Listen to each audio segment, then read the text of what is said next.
கர்த்தர் நல்லவர், அவர் கிருபை என்றும் உள்ளது. பிரியமான தேவனுடைய ஜனங்களே, இந்த நாளிலும் கூட தேவனுடைய வார்த்தை நாம் கேட்க போகிறோம். தேவனாகி கர்த்தர் நம்மோடு பேசி பெரிய காரியத்தை செய்யக்கூடியவராக இருக்கிறபடினாலே இவ்வேளையில கூட நம்முடைய கண்களை மூடி நம்மை தாழ்த்தி நம் ஜெபித்து நாம் வார்த்தைக்கு நேராக கடந்து செல்லலாம். ஜெபிப்போம். ஸ்தோத்தரிக்கிறோம் ஆண்டவரே, இரக்கமுள்ள நல்ல தெய்வமே, உமக்கு நன்றி. இந்த ஆசீர்வதிக்கப்பட்ட வேளையில கூட தகப்பனே உம்முடைய வார்த்தை கேட்க போகிறோம்.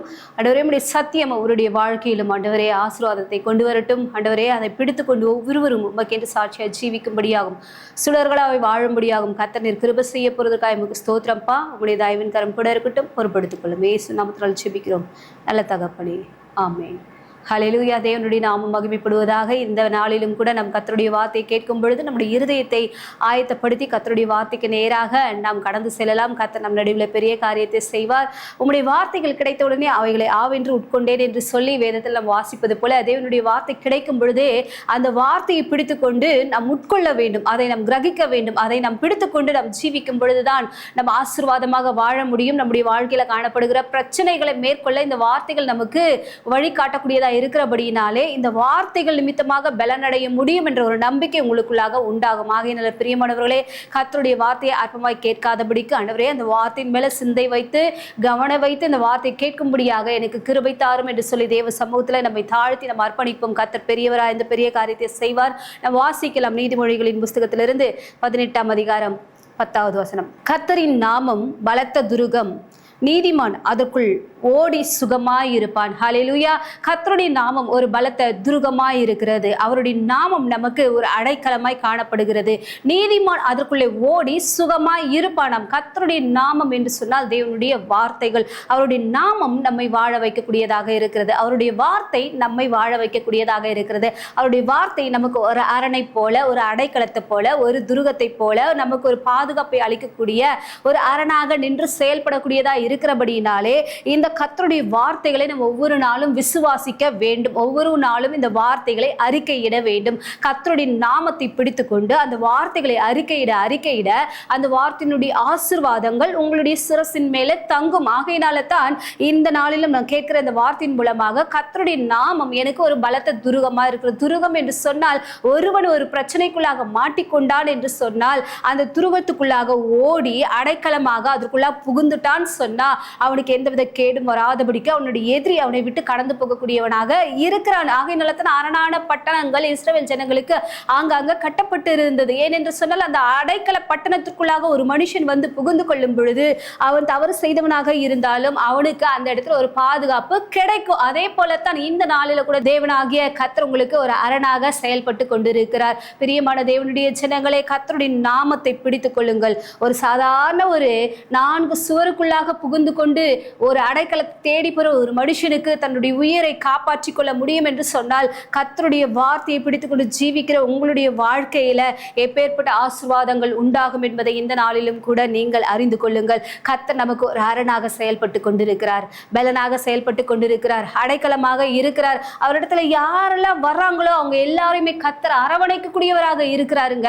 அவர்களை எல்லாரையும் கர்த்தர் சுகத்தோடு வாழ வைக்கக்கூடியவராக இருக்கிறார். அவர்களை கர்த்தர் பாவி என்று அவர் தீர்மானிப்பது கிடையாது. பாவியாக வந்தாலும் அந்த பாவியை நீதிமானாக மாற்றி அவனை தேவன் ஆசீர்வதித்து உயர்த்தக்கூடியவராக இருக்கிறாராம். அந்த அடைக்கல பட்டணத்திற்குள்ளாக புகக்கூடிய ஒரு மனுஷனுடைய வாழ்க்கையே செழிக்கும் என்று சொன்னால், அவனுடைய ஜீவனே காக்கப்படும் என்று சொன்னால், இந்த வேளையில தேவனுடைய நாமத்தை விசுவாசிக்கிற உங்களுக்கு தேவன் அரணாக இருந்து செயல்படுவார். உங்களுடைய பிரச்சனைகள், உங்களுடைய எதிரிகள் யாராக இருந்தாலும் பரவாயில்லைங்க, கர்த்தரை உங்க பக்கத்துல வைத்துக் கொள்ளுங்கள். கர்த்தரை உங்களுக்கு நல்ல ஒரு அடைக்கல பட்டணமாக அவர் அரணாக துருகமாக இருந்து செயல்படக்கூடியவராக இருக்கிறார். இந்த தேவனை நம்பி வந்திருக்கிற ஒருத்தரையும் கர்த்தர் சும்மா விடவே மாட்டார். அவர் என்ன பண்ண மாட்டார், புறம்பே தள்ள மாட்டார். என்னிடத்துல வருகிறவனை நான் புறம்பே தள்ளுவதில்லை என்று சொல்லி கர்த்தர் சொல்லுகிறார். அவரிடத்துல நீங்க வரீங்கன்னு சொன்னா, அவரை நம்பி வந்தீங்கன்னு சொன்னா உங்களுக்கு நிச்சயமாகவே ஒரு வாழ்வு உண்டு, நிச்சயமாகவே ஆசீர்வாதம் உண்டு. கர்த்தரை தன்னுடைய தெய்வமாக நீங்க ஏற்றுக்கொண்டு வாழ்கிற ஒவ்வொரு நாளும் அவர் உங்களுக்கு பலத்த துருகமாக இருப்பார். எந்த பிரச்சனை வந்தாலும், எந்த இக்கட்டு வந்தாலும் அவர் அரணாக பாதுகாப்பாக உங்க பக்கத்திலேயே இருக்கிறாருங்க, உங்க கூடவே இருக்கிறாருங்க. எதை கண்டு கலங்காதீங்க, போராட்டத்தை பார்க்காதீங்க, பிரச்சனையை பார்க்காதீங்க. உங்களை படைத்த கர்த்தரை பாருங்கள், அவர் உங்களோடு கூட இருக்கிறார். இதன் மத்தியில் நான் வாழ முடியுமா? யோசிக்காதீங்க. வாழ வைக்கிற தேவன் உங்களோட கூட தானே இருக்கிறார். அவருடைய அடைக்கல பட்டணத்திற்குள்ளாக புகுந்து வந்திருக்கிற உங்களுக்கு தேவன் ஆசீர்வாதத்தை கொடுக்க அவர் வல்லமையுள்ளவராக இருக்கிறார். வாசிக்கலாம் நாம் ரூத்துவின் புஸ்தகத்துல 1ஆம் அதிகாரத்தில் 16வது வசனம். அதற்கு ரூத், நான் உம்மை பின்பற்றாமல் உம்மை விட்டு திரும்பி போவதை குறித்து என்னோட பேச வேண்டாம். நீர் போகும் இடத்திற்கு நானும் வருவேன், நீர் தங்கும் இடத்திலே நானும் தங்குவேன். உம்முடைய தேவன் என்னுடைய தேவன். ஹல்லேலூயா. இந்த ரூத் என்று சொல்லக்கூடிய இந்த மனுஷி மோவாபிய பெண், தேவனை அறியாதவள். அவள் சொல்றா, அவளுடைய வாழ்க்கையில எவ்வளவு கசப்பான காரியங்கள் நடந்தது. வாழ்க்கை இழந்துட்டா, கணவர் இல்லை, கைவிடப்பட்ட ஒரு சூழ்நிலை, மாமியார் இடத்த விட்டுட்டு நீ போயிடு, என்னால உனக்கு எந்தவித பலனும் கிடையாது என்று சொல்லி அந்த ரூத்துவை தன் தாய் தகப்பன் வீட்டிற்கு அனுப்பி வைக்கும் பொழுது இந்த ரூத்து சொல்றா, நீங்க அந்த வார்த்தையை பேசாதீங்க, நீங்க எங்க போனாலும் நான் உங்க கூடவே வருவேன், நீங்க எங்க தங்கினாலும் நான் உங்களோடவே இருப்பேன், உம்முடைய தேவன் என்னுடைய தேவன் என்று சொல்லி தெய்வத்தை சொந்த இரட்சகராக ஏற்றுக்கொண்டது நிமித்தமாக ரூத்துடைய வாழ்க்கையில காணப்பட்ட கசப்பெல்லாம் மாறி போனது, துன்பம் எல்லாம் நீங்கி போனது. கர்த்தரை தன் தெய்வமாக கொண்ட அந்த மகளுடைய வாழ்க்கையில இழந்த எல்லாவற்றையுமே தேவன் திரும்ப கொடுத்து அவளுடைய வாழ்க்கையில கர்த்தர் ஒரு மறுமலர்ச்சியை கொடுத்திருக்கிறார். ஹல்லேலூயா. பிரியமான தேவனுடைய ஜனங்களே, இந்த வேளையில நீங்க யாராக இருந்தாலும், கைவிடப்பட்ட ஒரு சூழ்நிலை, கணவனை இழந்த ஒரு சூழ்நிலை, யாருமே இல்லாத ஒரு சூழ்நிலை, நிர்கதியாய் நிற்கிறீங்களா? இந்த தெய்வத்தை சொந்த இரட்சகராக ஏற்றுக்கொள்ளுங்கள். இவரை நீங்க அடைக்கலமாக நீங்க கொள்ளும் பொழுது அவர் உங்களுக்கு பாதுகாப்பாக இருக்கிறார். கர்த்தருடைய நாமம் உங்களுக்கு பலத்த துருகமாய் இருக்கிறது. இவரை நம்பி வந்தீர்கள் என்று சொன்னால் நிச்சயமாகவே உங்களுடைய வாழ்க்கையில ஒரு ஆசீர்வாதம் உண்டாகும். பிரியமானவர்களே, இந்த ரூத் கர்த்தரை நம்பி வந்த அவளை கர்த்தர் கைவிடாதபடிக்கு நல்ல ஒரு வாழ்க்கை துறையை கொடுத்து அவளுடைய எதிர்காலத்தை கர்த்தர் ஆசீர்வதித்து வைத்தார். ஹல்லேலூயா. பிரியமானவர்களே, கர்த்தரை நீங்க நம்பினீங்கன்னு சொன்னா ஒரு நாள் வெட்கமடை விடாதபடிக்கு உங்களை காக்க அவர் வல்லமையுள்ளவராக இருக்கிறார். எந்த சூழ்நிலையிலும், எந்த பிரச்சனையிலும் நீங்க மாட்டிக்கொள்ளாதபடிக்கு அவர் உங்க பக்கத்துல வந்து துணையாளராய் நிற்பார். இந்த வேளையில இந்த ரூத்து என்ன பண்ணானா, கர்த்தரை தெய்வமாக தெரிந்து கொண்டது நிமித்தமாக அவருடைய செட்டைகளின் கீழே அடைக்கலமாய் வந்த அவளுக்கு இயேசுவாலே ஒரு நிறைவான பலன் கிடைத்தது. பிதாவாகிய தெய்வத்தாலே ஒரு நிறைவான பலன் கிடைத்தது. கர்த்தரை நம்பி வந்திருக்கீங்கன்னு சொன்னா அவர் ஒரு நாள் உங்களை கைவிடவே மாட்டார். அந்த நம்பிக்கையை உங்களுக்குள்ளாக வளர்த்து கொண்டே இருங்க. என் தேவன் என்னை ஒருபோதும் கைவிடவே மாட்டார். ரூத்துவுக்கு ஒரு நல்ல ஒரு வாழ்க்கை கொடுத்த தேவன் என்னுடைய வாழ்க்கையில ஒரு நல்ல ஒரு வாழ்க்கையை தருவார். நான் எதெல்லாம் இழந்து போனாலும் அதுல திரும்ப எனக்கு கொடுக்க அவர் வல்லமில்லவராக இருக்கிறார். என் போராட்டத்தை நான் பார்த்து சோர்ந்து போயிட மாட்டேன். என் தெய்வத்தை மாத்திரமே பார்த்து என்னுடைய ஆவிக்குரிய வாழ்க்கையை நான் தொடர்ந்து ஓடிக்கொண்டே இருப்பேன். அவர் என்னை ஒருபோதும் கைவிட மாட்டார் என்று சொல்லி நீங்க கர்த்தரை நம்பிக்கொண்டிருக்கும் பொழுது நிச்சயமாகவே உங்களுடைய வாழ்க்கையில காணப்படுகிற எல்லா துயரங்களும் மாறும். அது அடைக்கலத்திற்குள்ளாக வந்ததுனால கர்த்தர் சகாயராய் நின்றார். உதவியற்ற அவளுக்கு உதவி கிடைக்கும்படியாக போஷிக்கக்கூடிய ஒரு நல்ல ஒரு போவாசை கர்த்தர் கொடுத்தார். சாப்பிடுவதற்கு வழி இல்லை, வேலை செய்வதற்கு பலன் இல்லாத சூழ்நிலை அவங்களுடைய மாமியாருக்கு. இந்த மகள் தான் என்ன பண்ணணும்னு சொன்னா அந்த குடும்பத்தை காப்பாற்றக்கூடிய ஒரு சூழ்நிலைக்குள்ளாக தள்ளப்பட்டாங்க. நான் எப்படி என் மாமியாரை காப்பாற்றுவேன், என்னுடைய வாழ்வாதாரத்தை நான் எப்படி வளர்த்து கொள்வேன்னு சொல்லிட்டு கண்ணீரோடு கவலையோடு அப்படி நிற்காதபடிக்கு கர்த்தரை நம்பி வந்தது நிமித்தமாக கர்த்தர் அவளை ஆசீர்வதித்தார். நல்ல ஒரு ஆதரவாளனாகிய போவாசை கர்த்தர் கொடுத்தார். ஹல்லேலூயா. பிரியமானவர்களே, நீங்க கர்த்தரை மாத்திரமே துணையாக கொண்டிருங்க, அவருடைய நாமத்தை மாத்திரமே நம்பிக்கொண்டிருங்க. இந்த ரூத் மோவாபிய பெண், அந்நிய பெண், கர்த்தரை அறியாதவள். ஆனால் அவளுக்குள்ளாக எப்பேற்பட்ட ஒரு விசுவாசம், இந்த தேவன் என்னை வாழ வைப்பார் என்கிற ஒரு அந்த விசுவாசம் இருந்ததுனால அவளுடைய வாழ்க்கை செழித்தது. நீங்களும் கர்த்தரை விசுவாசிக்க விசுவாசிக்க உங்களுடைய வாழ்க்கையும் செழிக்கும், ஆசீர்வாதமாக நீங்க இருப்பீங்க. உங்களை பார்க்கிறவங்க எல்லாருமே ஆச்சரியப்பட்டு போகும்படியாகத்தான் உங்களுடைய வாழ்க்கை இருக்க போகிறது. ஏனென்று சொன்னால் கர்த்தரை நீங்க அடைக்கலமாய் கொண்டிருக்கிறீங்க, அவருடைய நாமத்தை உங்களுக்கு அரணாக கொண்டிருக்கிறீங்க, கர்த்தரின் நாமத்தை பலத்த துருகமாக நீங்க கொண்டிருக்கிறீங்க.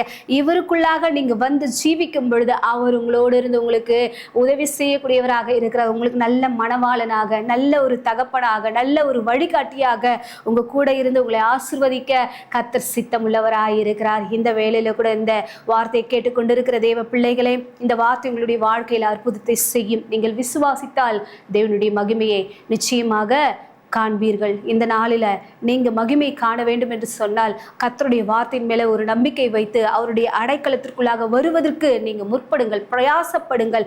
இந்த கர்த்தருடைய நாமம் உங்களுக்கு துருகமாய் இருக்கிறது. நம்ம வாசிக்கலாம் சங்கீதங்களின் புஸ்தகத்தில் 91ஆம் அதிகாரம் 4வது வசனம். அவர் தமது சிறகுகளாலே உன்னை மூடுவார், அவர் செட்டைகளின் கீழே அடைக்கலம் புகுவாய், அவருடைய சத்தியம் உனக்கு பரிசையும் கேடகமும் ஆகும். அவருடைய சிறகுகளாலே அவர் உங்களை மூடிக்கொள்வார். ரூத்து வரும்பொழுது கர்த்தர் ரூத்தை புறக்கணிக்கவே இல்லை, புறஜாதி பெண் என்று சொல்லி அவளை தள்ளிவிடவே இல்லை.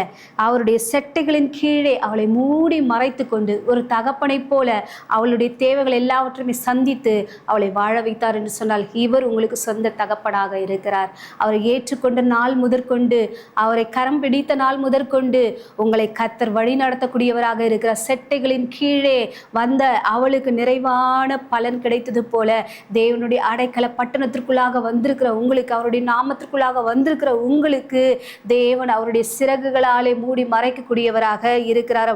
அவர் செட்டைகளின் கீழே அடைக்கலம் புகுவாய், அவருடைய சத்தியம் உனக்கு பரிசையும் கேடகமாக இருக்குமா. அவருடைய நிழலுக்குள்ளாக வந்திருக்கிறீங்களா, அவருடைய சத்தியம் உங்களுக்கு கேடகமாக இருக்கும், அது உங்களுக்கு பரிசையாக இருக்கும். எது உங்களை அணுகாதபடிக்கு எந்த பிரச்சனை உங்களை மேற்கொண்டு வந்தாலும் இது உங்களுக்கு பாதுகாப்பாக அரணை அளிக்கக்கூடியதாக இருக்கிறது. எந்த மனிதர்களும் உங்களை பயமுறுத்தவே முடியாதுங்க. கர்த்தருடைய வார்த்தை முன்ன வச்சு நீங்கள் முன்னேறி கொண்டே போகலாம். எதையும் நீங்கள் செய்ய முடியாத அளவுக்கு எதையும் தடுக்கவே முடியாது. ஏனென்று சொன்னால் கர்த்தர் உங்களுக்கு அரணாக இருக்கிறார், பலத்த துருகமாக இருக்கிறார், பாதுகாப்பை அளிக்கக்கூடிய பாதுகாவலனாக உங்க கூட இருப்பது நிமித்தமாக இந்த நாளில் கர்த்தருடைய நாமத்தை மகிமைப்படுத்துங்கள். என் தேவன் என்னோடு இருக்கிறார், நான் எதை கண்டு சோர்ந்து போயிட மாட்டேன், என் தேவன் என் கூட இருக்கிறார், என் பிரச்சனையே பார்க்க மாட்டேன், என்னை படைத்தவரை நான் பார்ப்பேன் என்று சொல்லி தேவ முகத்தை நீங்கள் நோக்கி பார்த்து கொண்டே இருக்கும் பொழுது உங்களுடைய வாழ்க்கையில் நீங்கள் எதை கண்டும் பயந்து நிற்காதபடிக்கு கர்த்தர் உங்களை முன்னேறி செல்லும்படியாக கர்த்தர் செய்யக்கூடியவராக இருக்கிறார். அவருடைய சத்தியம் பரிசையும் கேடகமாக இருக்கும் பொழுது அந்த கேடகம் ஒரு பிரச்சனை வராதபடிக்கு உங்களை தடுக்கக்கூடியதாக இருக்கிறது. அந்த சத்தியம் உங்களுக்கு வாழ வைக்கக்கூடியதாக இருக்கிறது. பேதுரு சொல்லுகிறார், நித்திய ஜீவ வசனங்கள் உம்மிடத்துல தானே உண்டு, யாரிடத்துல போவோம்? அந்த வார்த்தைகள் அவரை வாழ வைத்தது, அதே போல உங்களையும் வாழ வைக்கும். ஆகையினால இந்த சத்தியம் எனக்கு பரிசையா இருக்கட்டும், கேடகமா இருக்கட்டும், இந்த வார்த்தைகள் எனக்கு அரணாய் பாதுகாப்பாய் இருப்பதாக என்று சொல்லி கர்த்தருடைய வார்த்தைகளை விசுவாசித்து ஜெபிக்கும் பொழுது தேவன் உங்களோடு கூட இருப்பார். ஹல்லேலூயா. பிரியமான தேவனுடைய ஜனங்களே, கர்த்தருடைய வார்த்தையை விசுவாசிங்கள். கர்த்தரின் நாமம் பலத்த துருகம், ஒரு நீதிமான் அதுக்குள்ள ஓடி என்ன பண்ணுவானா, சுகமாய் இருப்பானா. சுகமாய் வாழ வைத்தார். ரூத்தினுடைய வாழ்க்கையை பார்த்தீர்கள் என்று சொன்னால் எந்த விதத்தில் குறைப்பட்டு போனால் என்று சொல்லவே முடியாது.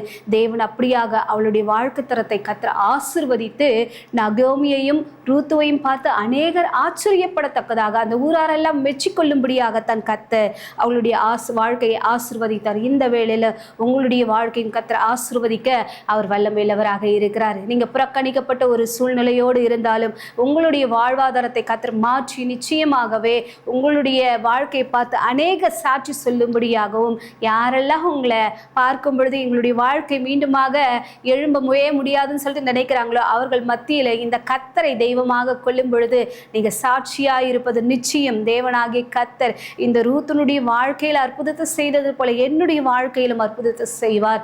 நானும் இப்படியே இருக்க மாட்டேன், தலைகுனிவோடு இருக்க மாட்டேன், கூனி குறுகி போயிட்டு நிற்க மாட்டேன்.